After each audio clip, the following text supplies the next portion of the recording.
We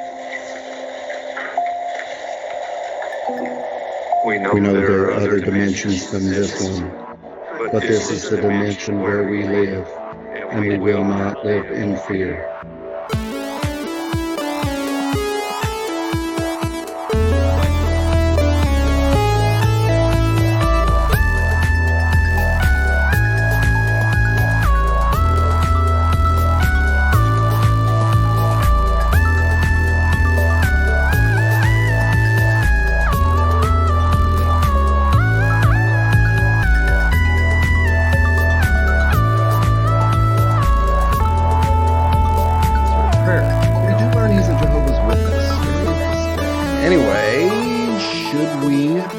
Lesson you took away from that episode, Todd? Yes.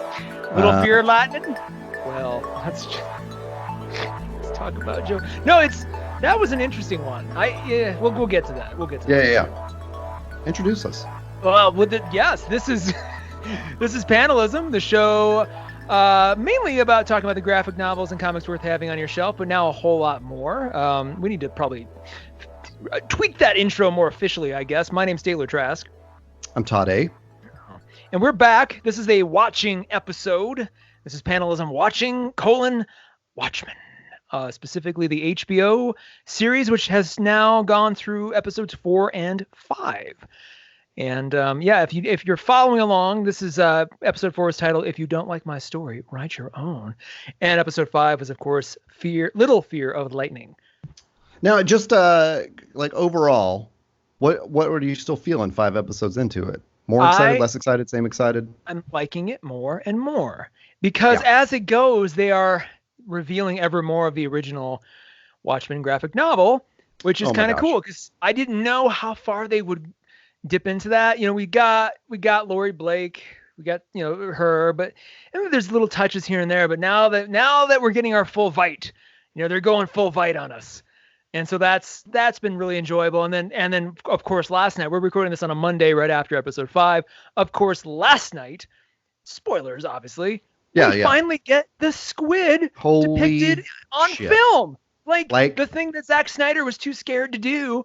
The show did it, and it was in a way that I didn't even expect. I was like, holy God. Oh yeah, it was amazing. And can I say something really probably not controversial at all? You may. But Snyder's excuse, you and I are big. I mean, we liked the Snyder movie. Yeah, like we're not.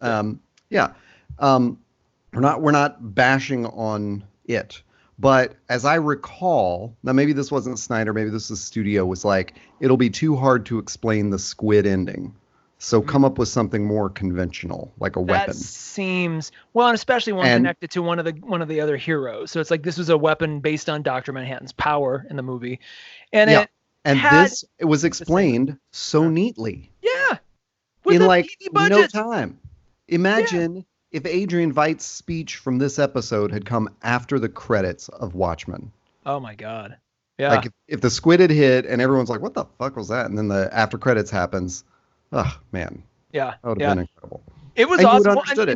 But it was like, having absorbed obviously the original text and then several aspects of the Before Watchmen series, which I've talked about before, do concern themselves with the creation of the squid, especially the Ozymandias.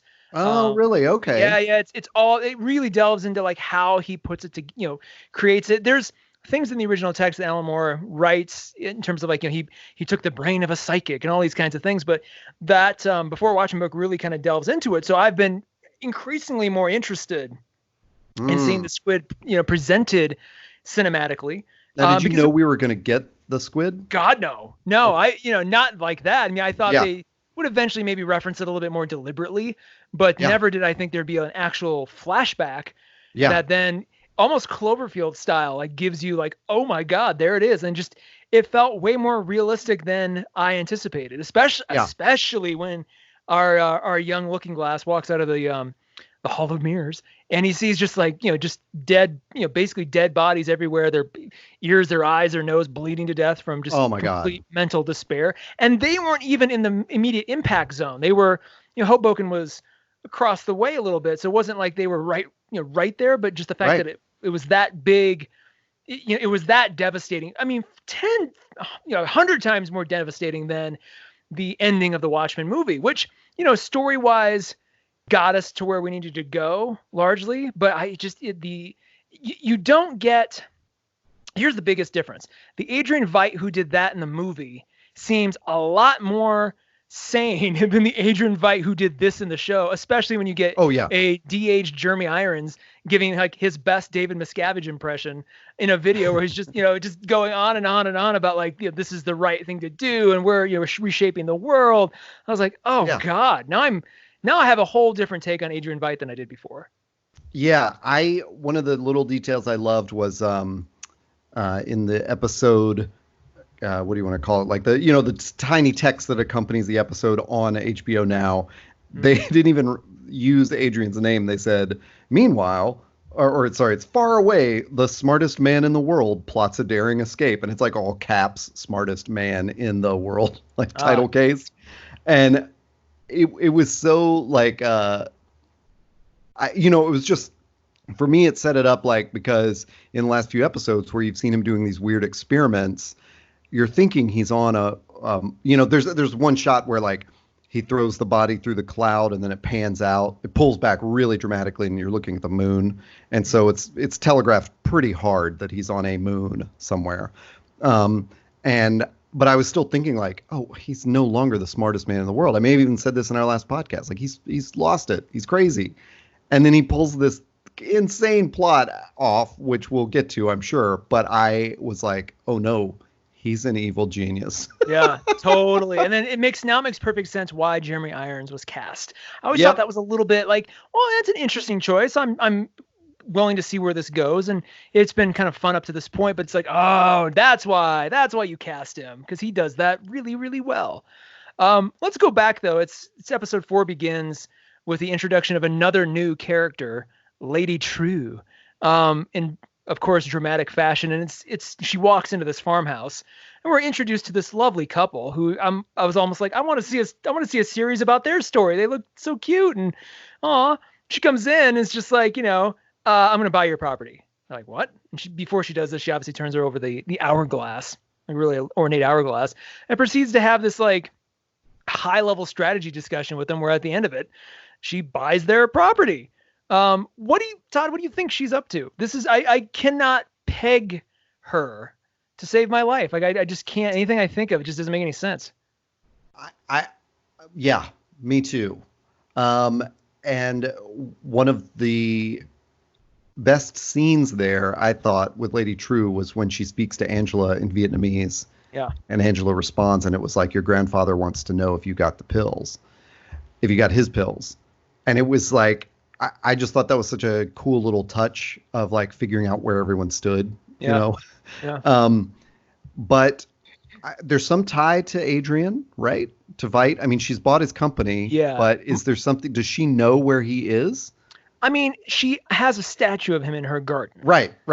So there's obviously some kind of well, and for a hot second, I thought maybe we're seeing Adrian Veidt in a different timeline entirely. And like she's frozen him in carbonitors. I mean, who knows? There's any number of things that could happen. And never trust Damon Lindelof to give you consecutive timelines, within the same story. But she has some kind of appreciation for him. Obviously, she bought his company. I'm assuming after he went missing, they swooped in and bought Veidt Industries. So she's got all this stuff, but she's building this gigantic millennium clock thing in the middle of Oklahoma, which she says is because all the other wonders of the world are built in precarious places, flood zones, earthquake zones. This is guaranteed to last the generations. Pardon me. And so we're like, what is that clock? What is that for? Like what? And they're just like, it tells time. I'm like, well, clearly more than that. Right. And I'm putting together more pieces. I would assume now that we meet, what's the senator's name? And he, Keen. In number 5, episode 5, where he says something to Mirrorface about Mirror Guy. Tinfoil hat guy, that he says something about like, we just need a little more time to get this like in play. Like there's some conspiracy thing. I think that Lady True and Keen are in on together. But here's the difference. In the original Watchmen book, the stakes were global. Russia and America are going to blow each other up with nuclear weapons, and there goes the world. And so the central problem to be solved that Adrian Veidt builds the squid to, sort of solve in his own twisted, maniacal way is to basically create something so shocking that the world calms the fuck down and stops flirting with disaster. In this story, the stakes are much, much, much more personal, much smaller. So I'm having a hard time juxtaposing that with this, this almost like Bond villain-esque giant thing, being built.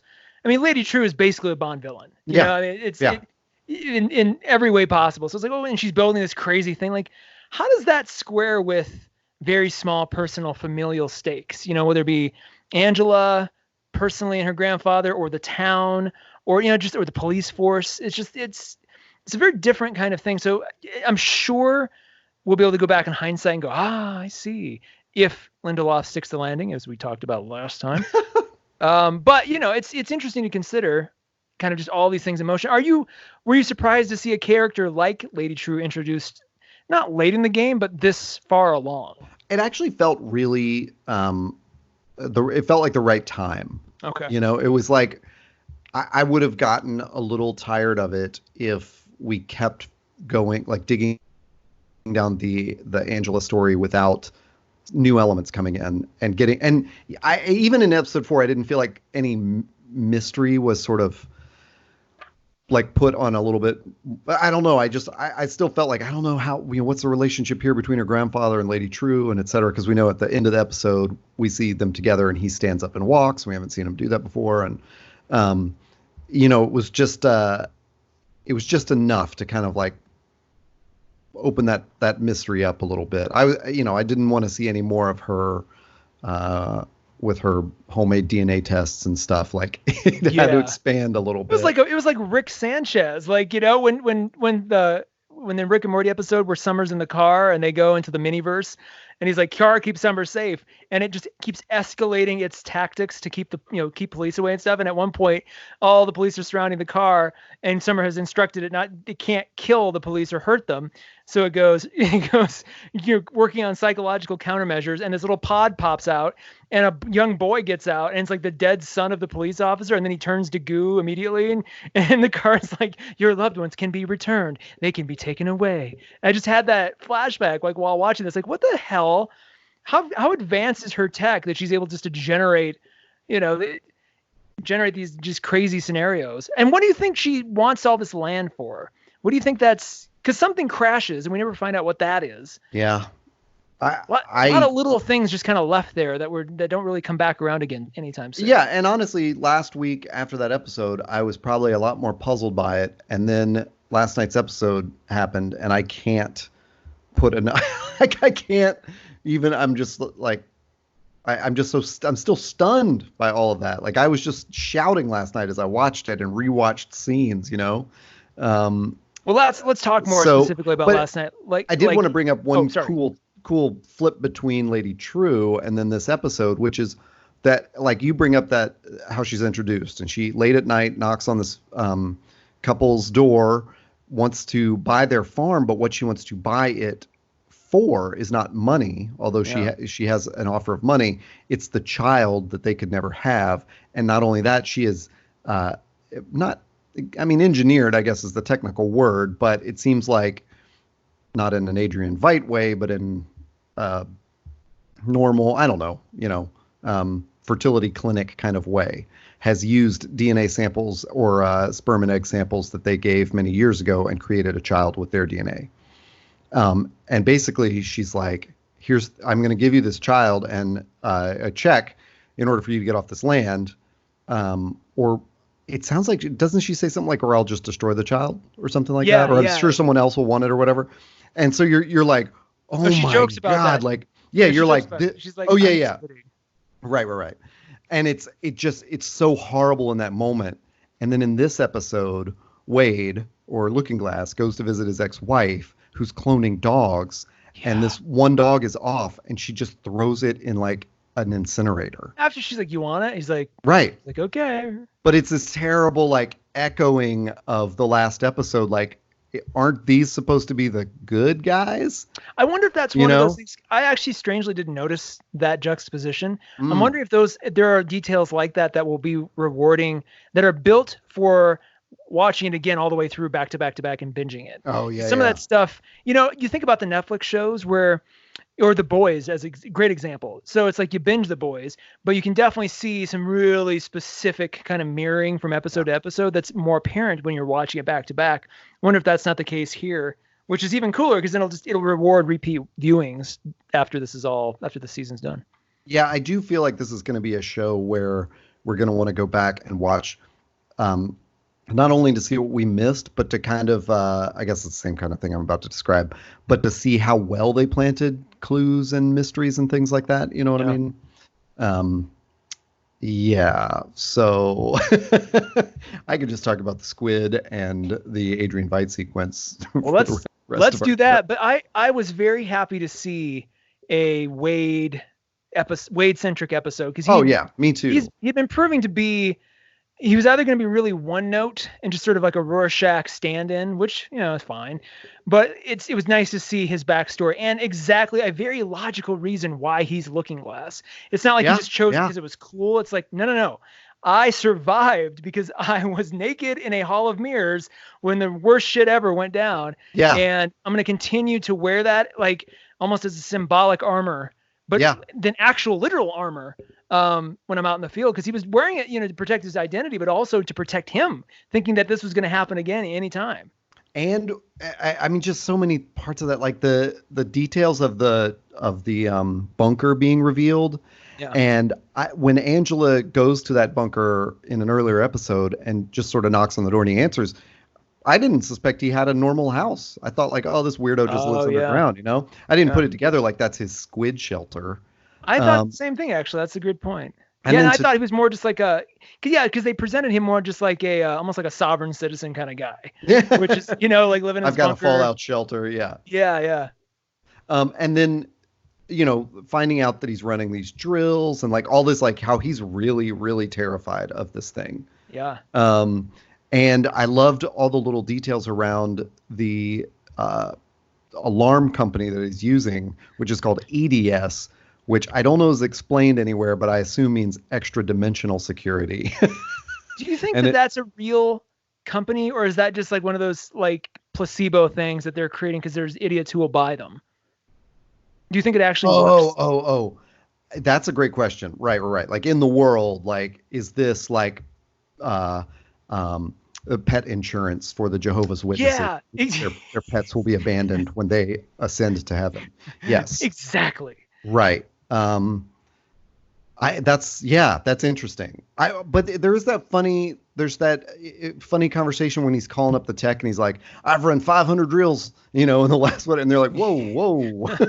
It's only meant for once every 3 months, sir. Yeah. What are you doing? Exactly. Imagine getting like a Nest fire alarm and then just every day hitting it like 3 or 4 times, just continuously. Right. So it seems that they have calibrated it to work on some level. I think he did. I think I remember him saying either to Angela in a previous episode, when the little mini squid storm happened, his alarm picked it up, or he was monitoring for that. One of those things I want to go back and watch. Yeah. But let's talk about that. That I cannot figure out what that little mini squid storm was. It's not like Adrian set it like a timer, so every 3 years there's going to be a little mini storm just to keep you online. Like that was never. Well, do we think it has something to do with this teleporter where that Keen acknowledged they were using to, are they testing things and they just keep having these squid storms? That's a good idea. I don't remember also if in an earlier episode, I know there's sort of like a news story that I think talks about a squid storm. It's like maybe in the background or something. And I don't know if it's like across the country or centered in Oklahoma. No, I remember. You're right. Yeah, I forget exactly. So another clue. I got to go back and see if what I remember from it. They've done a really good job by only presenting Tulsa. I mean, we've seen DC. Yes, I agree. Briefly. We saw New York in a flashback, but they have really. They're doing a good job of going, those places don't matter in this story. This story is about Tulsa, and it's very specifically about Tulsa. Yeah. Which I find fascinating. Yeah. And I think that's part of how how well developed the Looking Glass character and Wade are. Like that's, I mean, what an amazing backstory, and to tell it all in an hour, and how it fits in with the clues we've learned about. You know, like we've seen the bunker before, and we know about the, you know, the tinfoil kind of Looking Glass mask and all that, and like, but just to have it all come together and have a reason for it all was unbelievable. Even something as like, why is he so good at figuring out when people are lying or telling the truth? Yeah. It's because he suffered the most humiliating experience ever because he trusted somebody. Yeah. So of course he's going to like devote his life to, you know, righting that sin. And then but at the same point, he survived it by being in this. So it's so all the very rich character fleshed out even more, and then expertly played, of course, by Tim Blake Nelson, who just, God, great. What a perfect melding of character and actor. I mean, as good as the Jackie Earle Haley was as Rorschach in the movie. And honestly, I unfortunately in that like first episode or two thought like, oh man, they're just kind of doing a Rorschach ripoff, and like, you know, it's just fear. I just feared that like, is that what this is going to be? Is like echoes of the Watchmen? And no, he has like made this his own in this just incredible way, and you know, the writers have too. I think it's so cool. I wonder if we're going to get a Red Scare background story. I don't know why we would. He's not really been front of center. He's more supporting character, but I like that actor. That actor who plays him is in a bunch of cool stuff I like. Okay. Limitless with Bradley Cooper. He's the main kind of mobster bad guy. Hell on Wheels, if you're familiar with that show. Yeah, I like that guy. We don't really see his face much, but you can definitely tell. But I mean, clearly that voice belongs to that guy. Let me ask you this. Well, so when we get back to Adrian Veidt again, he's obviously, I mean, he's made more servants since last we saw him. You can kind of get a sense of time by how many duplicates there are roaming around. We had just 2 in the last episode 4, and now there's like 30 of them. Now, I believe in episode 3 or something when we saw the incubator deal. I think he said something like, "I'm not the one making you." Well, he's picking the babies out of a cabbage patch or some such thing. And he's expediting their growth. I mean, the easiest thing to think is Dr. Manhattan, when he left Earth, says, "I'm tired of Earth. I think I'm going to go like create some new life." He specifically talked about making other life.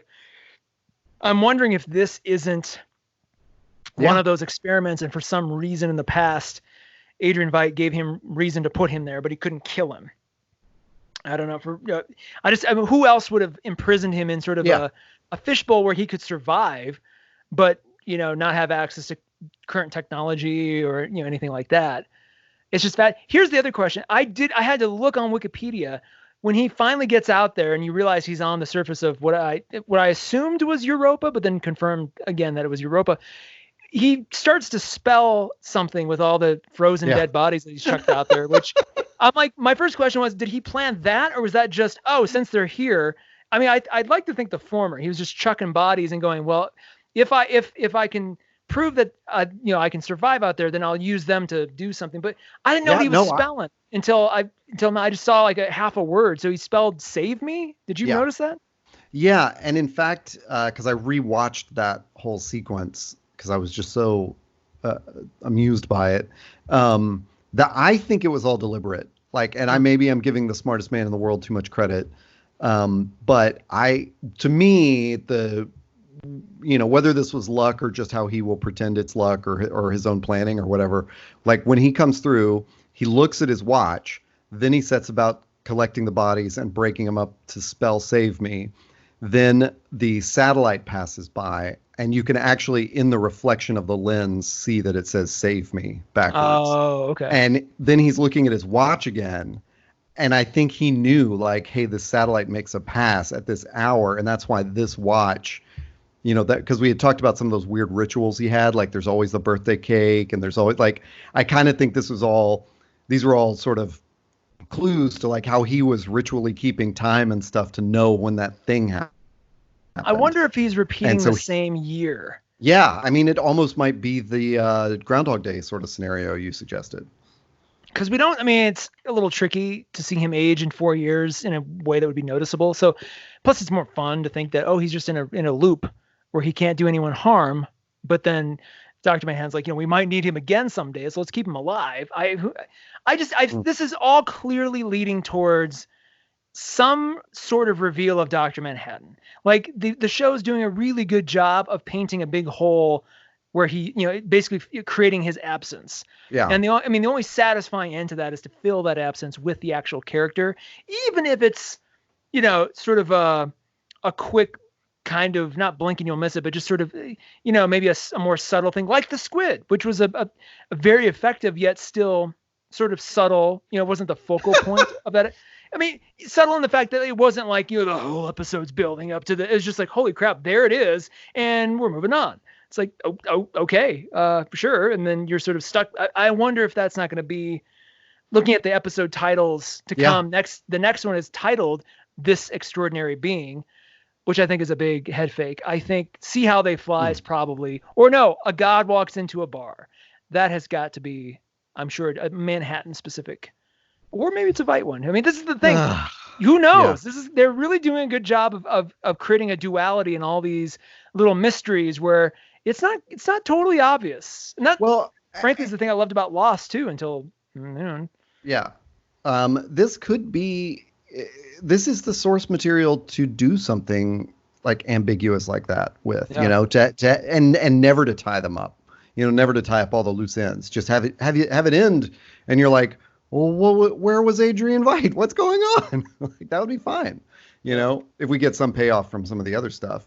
I did want to ask you one factual question on this. Like, do you believe Keene when he explains that he and Crawford assumed control of separate groups of the 7th Cavalry? No. Okay. I'm convinced. Are they framing Crawford? If they're framing Crawford, then he's really Dan Dreiberg. And I say that because it would be a great. They still haven't explained who the policeman is in the picture in his little closet. I am of the mind it's Hollis Mason, the original Night Owl. And then it's like, well, no, that people like, that's his grandfather. His grandfather was in the Klan. I'm like, yeah, but we never see that. We never see that a flashback to their relationship or even that old guy in the show. Like it's just an old guy in a picture in a police uniform. And Dan Dreiberg literally became Night Owl because Hollis Mason took him under his wing, kind of a, sort of a surrogate father to him and all of this. So I'm wondering if that wasn't meant to be where the Night Owl costume was kept and somebody put the Klan robe there. My guess is if William's her grandfather, right? Angela's grandfather, William, is that right? Yes, Will. Like yeah. So if Will is the Hooded Justice, which I think next week it looks like it's just a giant Will's life flashback scene that Angela gets to experience through nostalgia, which I thought was a fun throwback to the books. There's a perfume in the original text called Nostalgia that's kind of a big deal in a certain chapter. But we're probably going to find out for sure that Will was Hooded Justice once upon a time. So like he would know, he could. Oh, go ahead. Which Angela will realize.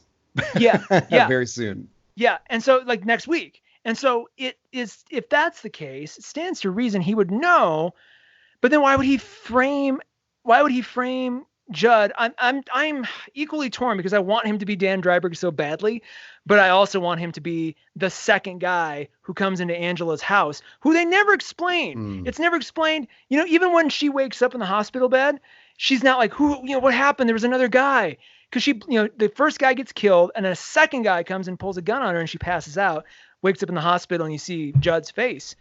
If that second guy isn't Judd, then what the hell is the point of having that fake out? Like, why have a second guy with no explanation whatsoever as to how she survived the night and the second guy didn't just kill her? Like, I don't know. Oh, right. Yeah. I feel like that's probably the case. His, is he working with Keene? Maybe eventually, but I just like, he was the one cop who would never wear a mask. So it's like, well, he thought he was safe. Or I don't know, there's that's the one thing in this whole show that keeps haunting me, because so much leads to him being Dan Dreiberg. So much. They still haven't explained where he just got a Night Owl ship from, although Lady True's got some, so maybe that's I feel like that put loans that him out. I think that's just like the technology, like the airships that have the advertisements on them and stuff. Oh, fair enough. But it so much looked like the Night Owl ship. I mean, it had did. the two big things. I should rewatch it just to make sure I'm not just imagining it to be so. It definitely resembled it, and I think all those were echoes, but I don't know that it was. Yeah, I don't think he's Dan Driver. I mean, it wouldn't. The more I think about it, if this is a very personal story, yeah, it does seem a little weird to be like, and by the way, he was Night Owl. And it's like, okay. I mean, she doesn't even know. They made it a point to tell you she doesn't even know the Watchmen mythos at all. So it wouldn't be like, oh my God, you were him all the. She doesn't even know who Night Owl is. Probably she didn't know who Laurie Blake was or why that mattered. Like that, Petey had to basically expository all over that episode and explain. Yeah, exactly. And also Laurie knows and is really quite rude about calling all the heroes by their name, their given names. Why do you think that is? Why do you think she's, because she was why is she such a bee in this? I don't know. Like the way she made fun of somebody's costume in last night's episode or 2 weeks ago, whatever it was. And I was like, yours was a lot dumber than this. Like Sister Nights is like actually kind of practical. I love it. She's like, okay, mirror guy, I know it's Looking Glass. She's like, yeah, whatever, mirror guy. I wonder, and it's like you were not even an original name. You were Silk Spectre 2. Well, here's the thing. She went from Laurie Jupiter to Laurie Blake. Edward Blake is her father. So she's taking on her father's name now. Yeah. And by doing so is taking on more of his. I mean, she's acting more like him than her mom at this point. And called him her dad, which is a really weird ass thing to do, I thought. Yeah. Like not my mother's rapist, But even remember, I mean, in the movie, not so much in the original book, but in the movie, her mother had even sort of, remember she says that iconic line. She's like, the future looks grimmer and grimmer, but the past, it looks brighter and brighter. Even the grimy stuff keeps looking brighter and brighter. I wonder, the whole point of the book, though, in the book and the movie, Dr. Manhattan makes a point to tell Laurie, look, you're a miracle because this act created you. Like, what an amazing thing. And so I wonder if she just she finally had enough time in her life to sort of internalize that to where, like, you know what? Yeah. And my dad was right. This is kind of all a joke. And I'm just going to, that's how I'm going to roll now. You get a little older too. You get a little bit more. You don't care as much. And yeah, I love it though. Getting Jean, whoever decided to cast Jean Smart in that role. Oh God. I don't know who else no one else could have done that character in that way. It's lovely to see. So here's a question for you.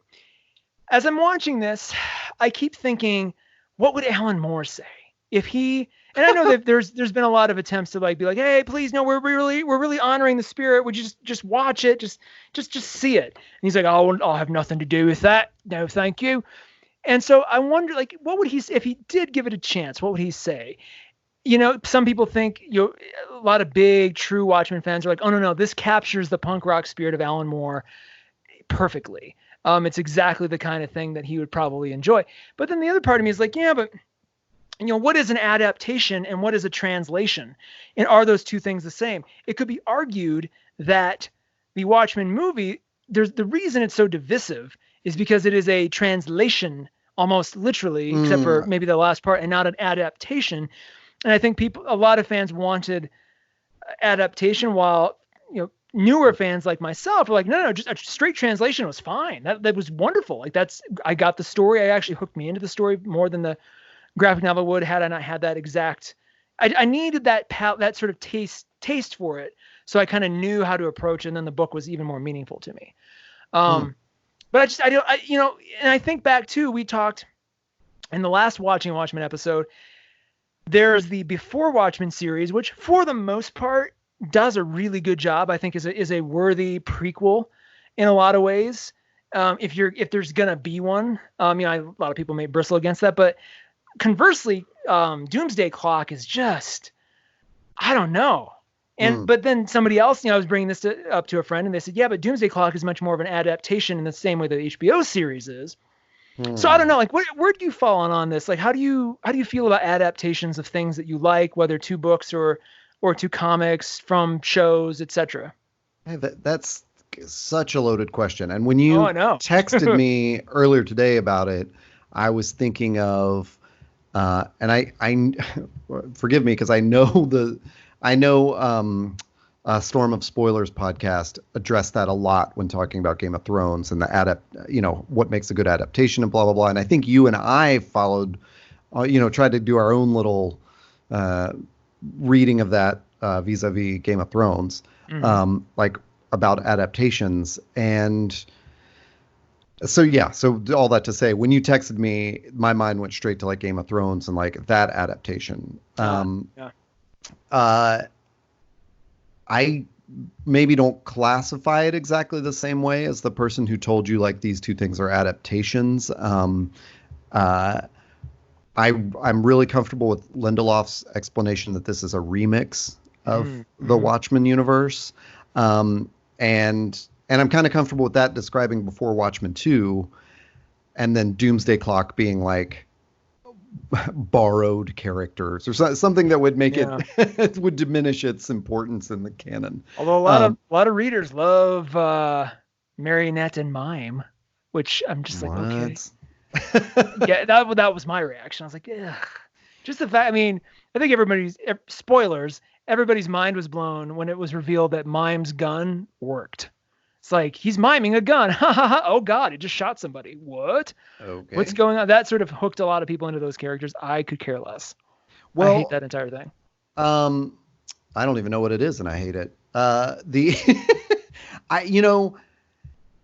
Zack Snyder's adaptation was bound to draw controversy. And other than seeing the squid in last night's episode and realizing that sequence and the Veidt speech could have happened at the end of Watchmen and tied it all together. Like that, other than that, I don't want to like Monday morning quarterback Snyder's, adaptation or his translation. But I had the same thought though, which is like, because I walked away from the Watchmen movie. I knew the squid ending existed, but I was like, oh, there's no way they could have pulled that off.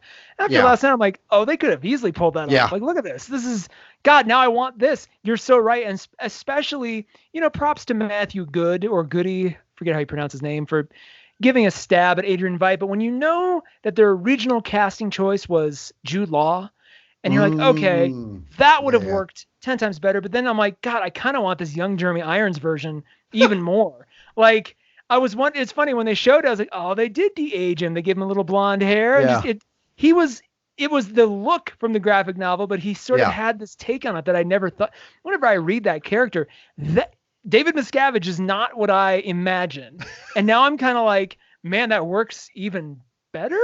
I think I kind of like this more. So I may shift my perception of that character now as a result of it. I feel like it's in reverse. Like, like Miscavige looked to great bad guys in cinema and was like, what I should dress like?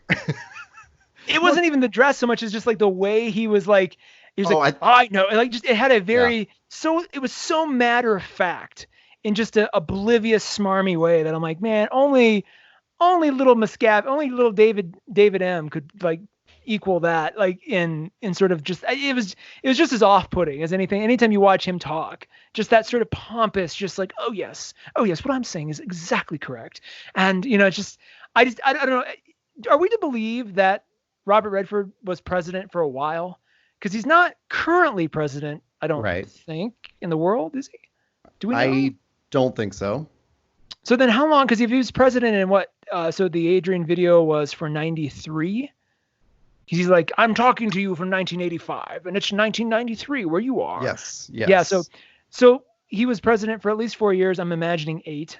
But then was he like another forever president with like Nixon, where he just kept going and going? I'm curious if that will be revealed. That's an interesting question. I really want Robert Redford to show up for real in the show. God, they don't pay that off. Opportunity missed. Yeah. So I had there was something last night. I had one question about. Okay, so when Looking Glass, they reveal to him, they show him this video. Keen shows him a video. He says, I saw this when I first got into the Senate and it blew my mind, and it's about to like change your whole life and you're not going to be scared of anything again. Mm-hmm. And What did you think it was? Well, before you saw it, what did you think? I thought it was going to be something that revealed something about the squid, but it was like as soon as Adrian Veidt appeared, I was like, oh, like, right, of course. But I didn't expect all of that speech, but when Veidt appeared, I kind of thought like, oh, he's going to explain the squid somehow. But I didn't know how he was going to do it. Because it was never clear until last night how much of Rorschach's journal was actually published. That's exactly where my question was going. That was the big lingering question in my mind, was like, I don't know why he's so blown away if Rorschach's journal had been published. And because if it wasn't published, then where did all these guys get the idea to dress like him? Like, where did that all come? It was. We know from Peteypedia, I believe. Yeah. And Petey says it on an episode, right? He says, remember, and then they published Rorschach's journal, and like I think he explains that in his explanation. Maybe when Laurie tells him to explain everything. So he drops the journal off before they go to Karnak in the Antarctic. So he doesn't know exactly what Veidt had planned. I guess that's true. He just knows it was something shady.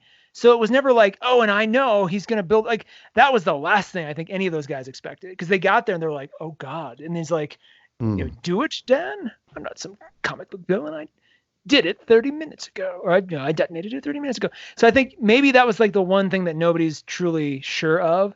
But it shouldn't surprise anybody. Like, look, this guy, like, there's this like urban legend about this guy. Now he's been missing. Of course he's probably responsible in some way. Like, just it shouldn't be so mind blowing, I don't think, in the world. Yeah.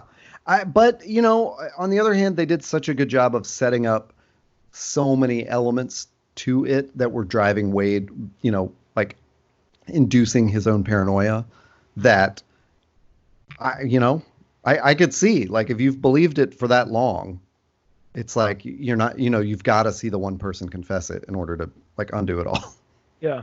And even then, I can see him. Well, even then, he throws out his next security system, and then he immediately turns around and gets it out of the garbage. So it's like he can't even accept what he's just learned.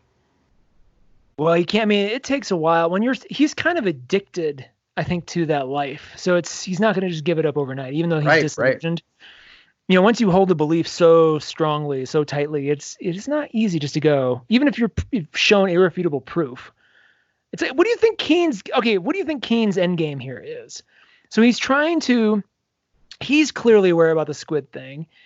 Does he think that, like, repeating that, like, it's been 30 years now, the world is in need of another adjustment in that sense? Is that what they're attempting to do? Maybe it's got to be something like that, because his father was the one who was responsible for the original Keene Act, which banned masked vigilantes. So is there some legacy he's trying to carry on? He's a big question mark for me too. He and Judd. But he's responsible for bringing him back. I don't, it's like true. That's weird. True. Yeah. I think it's a little bit useless now at episode 5 and what we've seen in the last 2 episodes to try to speculate at what anyone's up to. Yeah. But all I could think of was like, there's maybe this possible twist that they're actually trying to eliminate the 7th Cavalry. Like, that's the danger to the world right now, is like racism. Oh, but I think he was so not trustworthy, like in his denunciation of them. Like, why would they even allow him to lead their little group? Yeah. If he's so cavalierly in the next room, from them, calls them racists. Like, unless they know, And why were they going to kill Wade at the end of the episode? Exactly. Yeah, we are on the same wavelength. Yeah, the episode ends with a bunch of Rorschachs getting out and going into Wade's house. We assumed to go kill him, but maybe they're going to go get him and be like, "Hey, come with us." No, I think they're going to kill him for sure. I mean, but no, you're right. You're right. Yeah, like they're racking their shotguns, but dude, want to go shoot some stuff, Wade? Come on, you're one of us now. Yeah, one of us. Let's throw basketballs through another dimension. But yeah, that is a great question. Yeah, why would they allow him to take control? It just seems, I think And it's just because I like Don Johnson, but I wonder if there's a setup of Crawford going on with the Hood, you know. Although I don't know, because it's Will that plants the clue in Angela's head, like, you know, everybody's got skeletons in their closet. Yeah. That sends her to look in the closet. Yeah, geez, I don't know, but I was so happy to see that. Just all the dimensions of Wade getting explained, you know, from I don't know, it was just like from the you know, his origin story to like the present day support group and all of that. I thought was amazing. It's nice when a show knows when even before the character is cast, they know certain characters will be standout characters that the fans will love, and they'll kind of make you wait for it, but they'll eventually give you a really good payoff for that character. Yeah. It's not like, oh, fan favorite from season 1. We're going to have in season 2, just wait till what we do with Wade. We're really going to show you. Like a better example is Aunt Lydia from Handmaid's Tale, who I think when they wrote the character was just supposed to be kind of more of a regular character. And then freaking Ann Dowd rolls in and turns it into a master class of acting. And they're like, oh no, now we have to make her more of a central character. Now we have to give her a background story, blah, blah, blah, blah, blah, which thank God, because she deserves it. Because Ann Dowd, you know, she could read anything. So I'm wondering, it's nice that they're like, okay, we get Tim Blake Nelson doing this character, but the show knew enough to go, oh, if you're a fan of this guy, just you wait. We're going to give you like a whole thing that's just all him. And it's going to explain everything. Yeah. In a really satisfying way too. Just like, Christ, that first opening 10 minutes, really, I mean, just the economy of storytelling there. Like you mentioned, it was just bravo. Who wrote that? Lindelof and Carly Ray. Yeah. One of the things that was tripping me out last night was like, I thought, okay, there's that huge, you know, explosion. He's in the funhouse. The mirrors protect him from the psychic blast somehow. Rattles him around. He walks out. Everyone's dead. What the hell is a young Jehovah's Witness thinking when the thing they believe in just happens in front of them? Yeah. Yeah. Like, that's so insane, you know? Because I think a lot of, you know, rational secularists would just go like, well, there's been some terrible accident, you know, and we will figure out what it is and it will be explained. But to him, it's like, everything I've believed my whole life was right. Yeah. You know, like, what? So yeah, and I was just tricked and embarrassed, and what a formative experience. I mean, and the fact that they found a kid actor who can channel Tim Blake Nelson pretty well.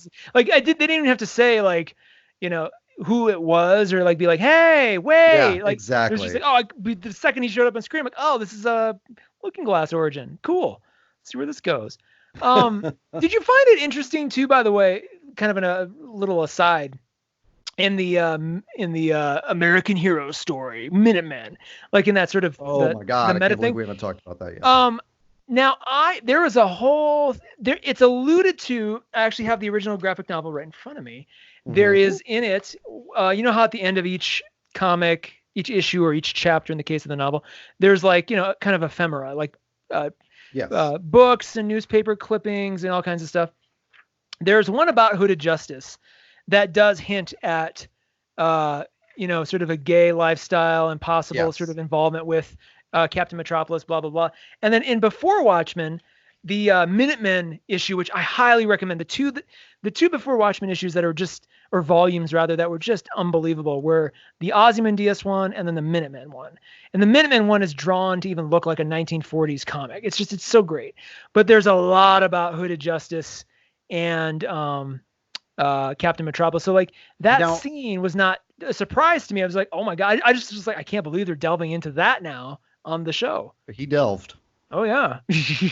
Which, you know, it's probably apropos because if we're going to get the whole Will download next week, it's like, oh yeah. So he must have had a relationship, and it was probably much more subtle than what we saw portrayed in the, you know, in that, but you know, who knows?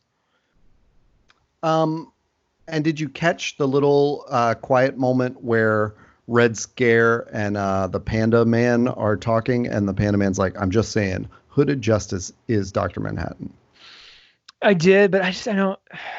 I kind of felt like they were playing into Like if this were a show that were being produced week by week, I would be like, oh, they absolutely put that in, because they knew the theorists are out there. Oh yeah, yeah. No, I mean, and then there's the fact that Will earlier was like, maybe I'm Dr. Manhattan, and she's like, that's impossible. I think her husband is Dr. Manhattan. I'm really sticking with that. If I'm wrong, I'm wrong, but I think her husband, Angela's husband, I think that's John. I'm just gonna say now. That's gonna be a big reveal. Well, I was gonna ask, in the original comic, doesn't comedian like doesn't he brutalize Hooded Justice for being gay or something like that? Isn't there a no? So Hooded Justice comes in and breaks. So when comedians raping, oh, that's right, yeah, Silk Spectre. So original Silk Spectre, part of her like character, they actually paired her up with Hooded Justice as their celebrity romance. So he was but he was almost kind of like he doubled as her bodyguard, because she was like her and Silhouette were like the two female characters on the team. And she was much more like, Silk Spectre was much more of the sort of like femme fatale, not even femme fatale, but just like the, I don't know, she was she's the one that needs the body. Like if she, yeah. If Silhouette was Billie Eilish, then Silk Spectre was where is this going? Britney. Silk Spectre was Katy Perry. There we go. That is a better way to do it. So it's like, she's a little bit more front and center in the sexualized way compared to Silhouette. That's what I'm getting at. So right. I think Hooded Justice was kind of paired with her, which is why he catches comedian, trying to rape her. But then later on, remember, correcting an earlier thing that we said, comedian doesn't rape Silk Spectre to create Laurie. Like, he attempts to rape her, it's foiled. They have a relationship for real later on. Like just a real, like, and then right. She makes like Laurie's adopted father, she just pretends is like the real father, and they kind of keep, she and the comedian kind of keep that whole thing a secret. Yeah. Or her and Edward Blake. Anyway, I don't know where I'm going with any of that, but I'm interested in seeing kind of how they're using this American hero story as a Tales of the Black Freighter sort of insert. Yeah, and it was especially brutal last night. I mean, that was intense. I mean, it was, like graphic. And then to have that at the moment of the drill for Wade's drill on the squid, alarm, like, holy shit. Like, what the hell, man? Yeah. Yeah. I can't think. It might be all we can say about it for now. I think there's 4 more to go. This extraordinary being, an almost religious awe, a god walks into a bar, and see how they fly. Okay. I would say I kind of hope Dr. Manhattan does not make an appearance. Not even kinda. I really hope that we don't see him at all. And I'm not saying that as a prediction or anything, just a hope. Like I would like for this to all exist without a blue god, What if he's shown but has no influence over the central story? I just don't want to see him anymore. I don't actually like that character at all. I don't even think he works in Watchmen, the original one, and like just all superheroes that have godlike abilities, I think they're just kind of, I don't know, they're just not interesting to me. But the genius of that character in the original text is I keep saying the original text like it's the Bible. The original text. The genius of that character was, here are all these people with midlife crises running around, putting on costumes and stuff, pretending that they're superheroes, and then he's really one. Yeah. Right? Yeah. And he's one who's increasingly at odds with his own, his former humanity. Right. If there's a way to leverage that in this story, that might be interesting. Yeah, I can't deny that he is written interestingly, but I just don't like the concept of it, But you just don't like that blue hog hanging down there every time he comes on in Saints. Just there it is, a swinging. Swinging and a swinging. He could have the blue. I don't even want to call it a blue hawk. Yeah, that wouldn't even bother me if he weren't like a god. I think that's the thing that's just so distressing about it all. Yeah, he is kind of omni. There's not even a weakness at all. No. At all. Like he can go forward and backwards in time. He's impervious to anything. Yeah, it is. It's hard to. I don't know. It's hard to know where to go with that. Oh my God! What if this is like a Battlestar Galactica where we find out that this timeline was when Dr. Manhattan left Earth, he went and created like a new Earth that evolved, over the course of natural time, and it's this, and like the whole thing ends with like very terribly, like something they blow up Tulsa or something, and it pans back, and it's Dr. Manhattan standing off in the space, just watching, going. And then like it's happened before, it'll happen again, and then just like that's it, and then it's like, oh, now we know how season 2 will happen. It'll just be like a whole reset again. We're just gonna keep going through this until we. I mean, why not? I do like the idea, like I know the Dharma initiatives behind all this. Yeah, that like you sort of suggested that, when Dr. Manhattan said, "I'm going to go try to create life instead of ending it or whatever," and that he is so imperfect at that all he can come up with are these clones that are like born underwater and have to be incubated, and I have another crazy theory. I think the clones, by the way, are clones of John and his first wife. What the hell's her name? That totally makes sense. Actually. Because I was rewatching the episode where Veidt has the little play. Yeah. And I was like, if these are people, if these clones are created by Dr. Manhattan in some way, it'd be interesting if they were just like, if they just looked like him and his Jane. No, I don't know. Something. Now I gotta look that up. I feel bad for not remembering. I'm looking it up. Keep talking. But so it'd be interesting, like, so we see like them reenact this thing, but it's actually, the physical representations for real of those same people. It'd just be kind of interesting if like, we see at the end that's just, that is kind of what he ended up creating with stuff that just was him, with stuff that he knew. Yeah. Janie, thank you. Yeah. No, I think that totally fits. And it's kind of interesting. Like, I wonder if he's putting the play on to taunt Dr. Manhattan, like if Dr. Manhattan's watching or something, but I don't think that fits, because then he would probably put a stop to the save me plan and all that. I think, I think he was just left out there. Dr. Manhattan's on Mars. We all know that. It's like accepted to be true. But now I'm starting to doubt that. Like, we've only seen that satellite footage, and I'm wondering if that could be we know Dr. Manhattan can duplicate himself. That's clear. So maybe it's just like a, kind of a facsimile duplicate while he's on Earth. I mean, I'm convinced he's on Earth. I'm convinced he's either Angela's husband or the kid. Yeah. Those are my, I'm placing hard money on it. I want to be right. Damn it. I'm going to come back and play that. I hope the kid is Superman's son. He never got a good enough shake in Superman Returns, God.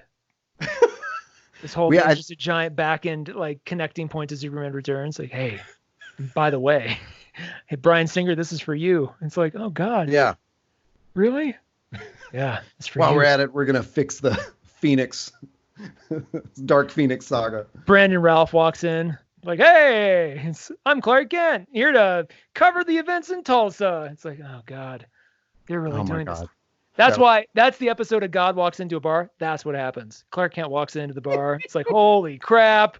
See how they fly? It's just a Superman episode. We've just abandoned Watchmen at that point. It's just about Superman flying around, saving people. It ends. He winks at the camera and waves, and the show just perfect ends. Curl in his hair. And then Damon Lindelof's, and that is how you do Watchmen. And that's the last we hear from him. Let's end it there. I think that's all that I agree. said. We can't do anything more. No. For more episodes like this, you can go find our feed at panelism.ink. That's panelism.inc. Also find us on Instagram. We're panelism.inc there too. And you can find all our shows and episodes and previous things and all that at those places, or wherever you find podcasts. Subscribe, share, and tell your friends.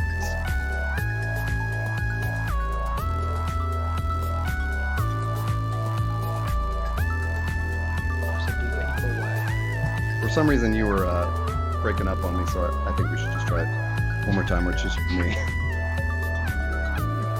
All right. 3, 2, 1. We know. Oh, I thought we were listening to it again. Oh, no. Just you and me. Okay. 3, 2, 1. We there.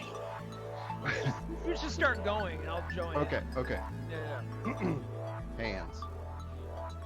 We know there are other dimensions than this one, but this is the dimension where we live, and we will not live in fear. What is that you're saying? Oh, that's from Book of Mormon. I felt it appropriate to add after such a somber